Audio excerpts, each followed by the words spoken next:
జన సైనికులకి, వీర మహిళలకి, నాయకులకి, ముఖ్యంగా పిఠాపురం జన సైనికులకి, వీర మహిళలకి, అలాగే కూటమిలో ఉన్నటువంటి ప్రతి నాయకుడికి, ప్రతి కార్యకర్తకి నా ధన్యవాదాలు. ముఖ్యంగా ఇవాళ కూటమి విజయానికి చేరువలో ఉంది. వైసీపీ పరాజయం అంచుల్లో ఉంది. సో ఎప్పుడైతే ఒక మనిషి పరాజయం అవుతాడు అని తెలియగానే ఒక రకమైన ఫ్రస్ట్రేషన్ ఉంటుంది. ఒక కైండ్ ఆఫ్ వైలెన్స్ చేయడానికి, గొడవలు చేయడానికి సన్నద్ధులు అవుతుంటారు. మీ అందరికీ నా విన్నపం ఏంటంటే, ముఖ్యంగా జన సైనికులకి, వీర మహిళలకి, నాయకులకి రేపు ఓట్ల లెక్కింపు సమయంలో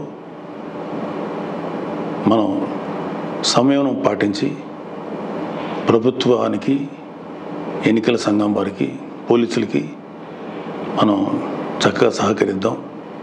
అలాగే వైసీపీ వారి యొక్క ఎటువంటి కవ్వింపు చర్యలకి ప్రతిస్పందించద్దు అని చెప్పి మిమ్మల్ని అందరినీ మనస్ఫూర్తిగా కోరుకుంటున్నాను.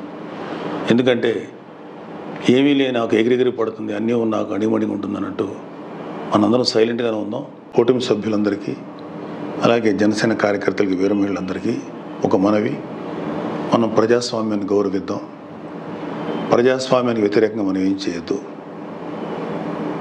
పోలీసులకి, ఎన్నికల సంఘానికి సంపూర్ణంగా సహకరిద్దాం.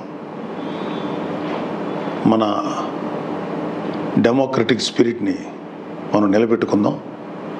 ఖచ్చితంగా రేపు రాబోతున్నది మన కూటమి ప్రభుత్వమే. కాబట్టి ఓడిపోయే వాళ్ళు చేసేటువంటి కవ్వింపు చర్యలకి, వాళ్ళు చేసేటువంటి అల్లర్లకి మీరు ప్రతిస్పందించద్దు.